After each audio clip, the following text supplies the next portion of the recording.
Hey guys, welcome back to the GM. It is your guy Boulanger. Up next on the GM, the Monday after, where the GM gives all the takes from Sunday's action. Do me a quick favor as we get started. Hit like. If it is your first time checking out the GM, hit subscribe. Also hit the notification bell so that you get updates when we upload new content. Let's go. So let's start in Baltimore with the Ravens having a win over the Houston Texans. A win that, in some aspects, feels very much like a loss, especially with all of the big losses to the Baltimore Ravens roster. Um, Marcus Williams, starting safety, goes down and is expected to have a torn pectoral muscle, which could be a season ending injuries for sure. You had J.K. Dobbins go down to an Achilles injury, and he's gone for the season. And let me talk about JK just real quick. JK is a guy who was on a holdout or a hold in or whatever you want to call it. And unfortunately, it really looks like he should have stayed on that holdout and just sat out the season. Because I understand that JK is definitely wanting and needed a new contract. But with 3 years of injury, unfortunately, J.K. Dobbins is only going to get minimum deals if he gets a deal at this point. I really feel bad for J.K. Um, he is a guy who worked really hard to get back from that ACL injury, where he even had to have a second surgery to clean up the original injury, and was playing very well yesterday, and unfortunately got twisted down and ruptured that Achilles tendon, and now he's gone for a season. And it's just really heartbreaking because this is the human element. You know what I'm saying? We can get caught up in ball and talk about a guy's performance and a drop, a fumble, a missed tackle, a missed block, that kind of thing. But when a guy suffers an injury, that's more than just physical. That goes into a guy's mental health or mental wellness. And just having to grind for a year to get back from that injury, um, and now having to do it all over again with an Achilles, that could be detrimental, man. So you guys, just like me, keep JK in your prayers, man. If you see him in Baltimore, if you see him in a restaurant, you know what I'm saying, you want to hit him up on Twitter, encourage him, man. Let him know that people are thinking about it, man, because that could be devastating, especially after coming back from such a long, grueling recovery process. Um, Also injured yesterday was Tyler Linderbaum and Ronnie Stanley, which takes away 2/5 of our starting offensive line. So the Baltimore Ravens' depth is going to be stretched and challenged early on in this season, just like it has been every season for the last three. Really not sure, man, what's going on in Baltimore and why injuries happen at such a significant pace and at positions of significance, like a left tackle, like the starting center. Um, and to big dollar guys, Ronnie Stanley is a big dollar guy, meaning has a big contract. Marcus Williams was a big signing last year, and we just haven't got our money's worth out of him because of the two injuries. J.K. Dobbins was looking for a new contract, and and he goes down, and it's just bad, man. Bad start to the season, even though we got a win. It's actually a win that kind of really feels like a loss. And so, um, just waiting to see what the injury report looks like coming out on Wednesday. I suppose that uh, Sam Mustafa will be the starter. We'll talk about that later on in the week. I'm sure he'll be the starter for Tyler Linderbaum. I expect Tyler Linderbaum and Ronnie Stanley both to miss 3 to 4 weeks. I don't know the injury, but that's what I expect them to miss. And I expect that Patrick McCarry will fill in for um, Ronnie Stanley. So I expect some movement both on the practice squad and on the 53-man roster coming up over the next 24 to 48 hours. Now back to the game itself. The Baltimore Ravens run defense, man, dominated the game holding Houston to 38 yards rushing, which I'm super glad to see that. I knew with losing Calais Campbell, there may have been a question of how we would hold up against the run. Looked like we did well. Although Houston is not a dominant run team, they do have a nice running game, a couple of nice running backs, and also a quarterback who could get on the move as well. So to see us show up like that really bodes well for that front seven. Um, Pass rush still wasn't elite. But I don't know if we have to be necessarily, but they did wreak some havoc. Jadeveon Clowney should have ended up with 2 sacks yesterday, got home, but did not finish the play. And there were several times where our defenders were around CJ Stroud, but, he would maneuver enough in that pocket to get loose and still throw the ball down the field. So I think we need to clean up that, being able to finish the play whenever we make them. Um, Secondary played mostly well, for sure. Um, especially with Marlon Humphreys being down, and then also Marcus Williams. I thought those guys in the back end played okay. I thought Darius Washington had a great game. Ending up with 6 tackles, a pass deflection. He was kind of around the ball um, a lot yesterday. I thought Brandon Stevens played good ball. He played downhill, playing smash my football from the cornerback or safety position. I really like seeing that. And I thought Ronald Darby also played downhill, coming up, making big hits. So I thought the defense really, really did well yesterday. Although it was against a rookie, I'm not going to take anything away from that defensive performance yesterday. Um, when we jump to the offense side of the ball, I thought the offense was erratic at best. I thought the play calling was trash. I thought it was inconsistent. I thought it felt like a little Greg Roman-esque, as I said yesterday in my post game reaction. The one thing I did appreciate is that Todd Monken did make some halftime adjustments, which kind of produced two scoring drives in that second half. So I was glad to see the adjustments. But I thought that the play calling, I called it trash simply because when you got thoroughbreds like an Odell, like a Zay, like a Nelson Aguilar, like a Rashad Bateman, like a Isaiah Likely, I thought that the Baltimore Ravens did not go downfield enough. Even if they went downfield 7 to 8 times, they did not. What I'm saying is, if they had went downfield 7 to 8 times, even if they just connected on 4 passes, that's 50% completion at 20 yards or more, right? And that causes the defense to back off. But you saw the Houston Texans play zero coverage. And the Baltimore Ravens struggled initially with that zero coverage, which is something we've seen teams do against Lamar Jackson uh, pretty pretty regularly. Once a team sees that it works, they'll go back to it and go back to it and go back to it. So I was glad to see the Todd Monken adjustment. But that has me concerned. That has me concerned that guys um, or defenders, excuse me, can still play zero coverage and still get away with that, especially with a retooled offense. I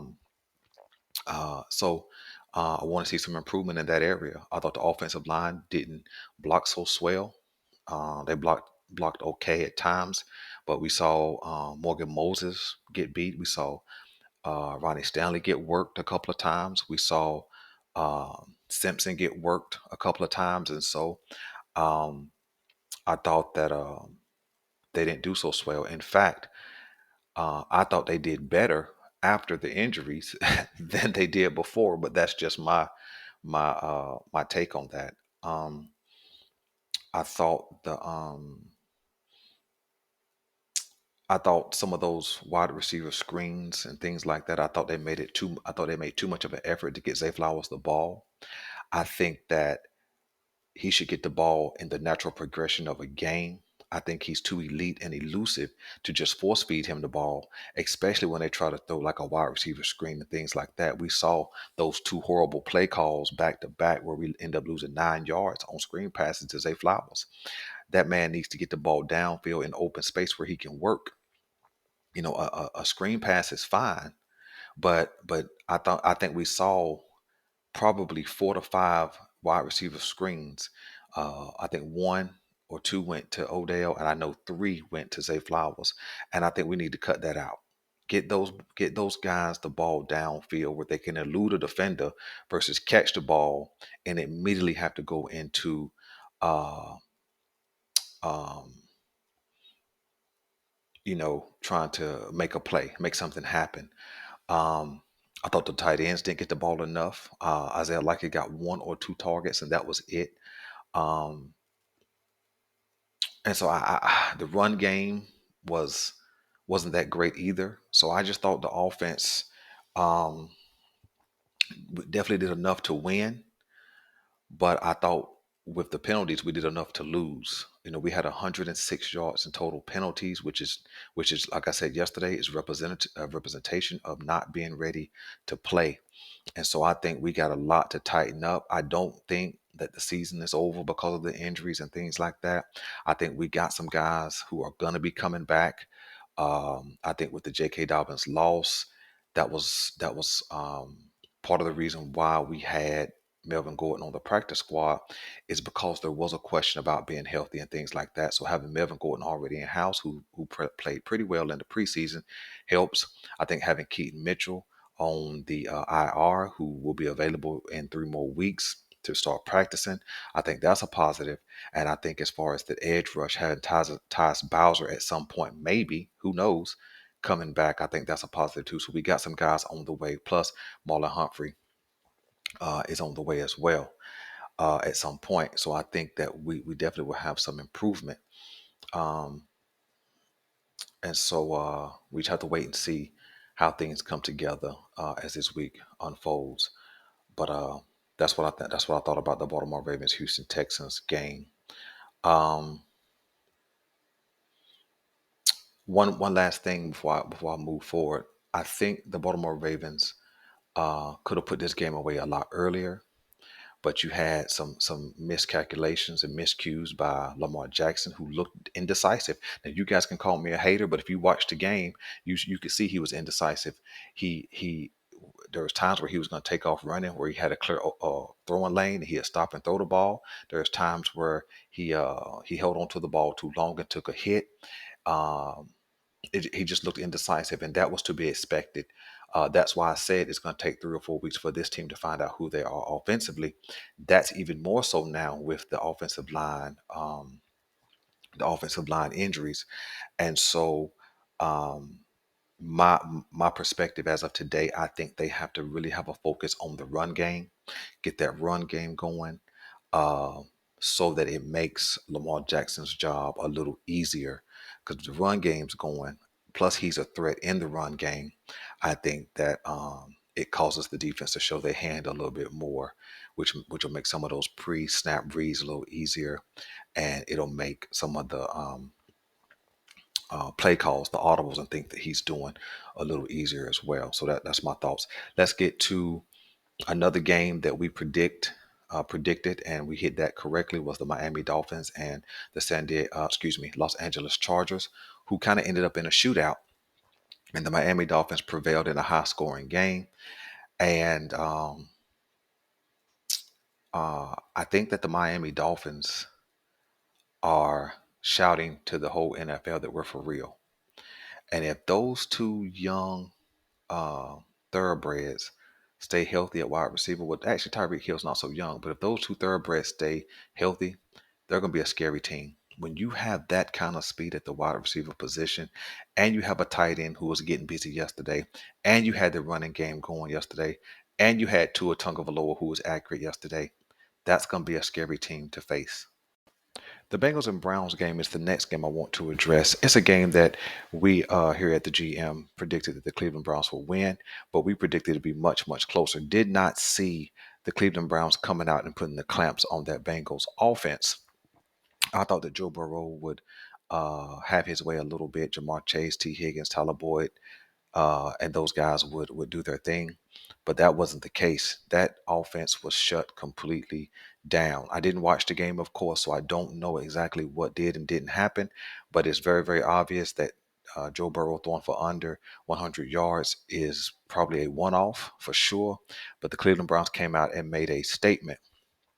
They could be um, presenting to the NFL that they have one of the top three defenses in the league. Now I know it's a week one scenario, and it looked like all of the defenses across the league had the head start on offenses because when you looked at halftime scores, it was very, very low scoring across the NFL yesterday. But the Cleveland Browns came out and made a statement, punched the Bengals in the mouth, and let them know that, hey, we're here, and it's not going to be no cakewalk here in the AFC North. Um, the Cleveland Browns ran the ball well. Deshaun Watson didn't have a great game, but he did enough to kind of keep the Cleveland Browns on schedule and keep them getting the ball in scoring position and keep putting points up. So I'm super, super interested to see what that matchup looks like for the Bengals and the Ravens in week number 2. But we'll talk about that later on in the week. The next game I want to talk about is the San Francisco 49ers and the Pittsburgh Steelers. It's a game I did predict that the San Francisco 49ers would win, but I thought it would be much, much closer. San Francisco came out, punched him in the mouth, and never let the Pittsburgh Steelers get into the game. Deontay Johnson did leave this game early, but that didn't make that big of a difference. They had put the clamps on the Pittsburgh Steelers offense early on and did not let them even get started. Christian McCaffrey did really well yesterday, ran for over 150 yards, also had a 65-yard touchdown run, and San Francisco came in, did what they supposed to do. Brock Purdy closed all of the mouths yesterday. A lot of Pittsburgh guys were talking. A lot of Pittsburgh guys run off at the mouth, but Brock Purdy came in there and did what he was supposed to do and showed that you know what, he wasn't a one-year wonder. He Last year's performances were not a fluke, and so um, the Jacksonville Jaguars pulled out a late win um, against the Indianapolis Colts. Anthony Richardson played really well yesterday.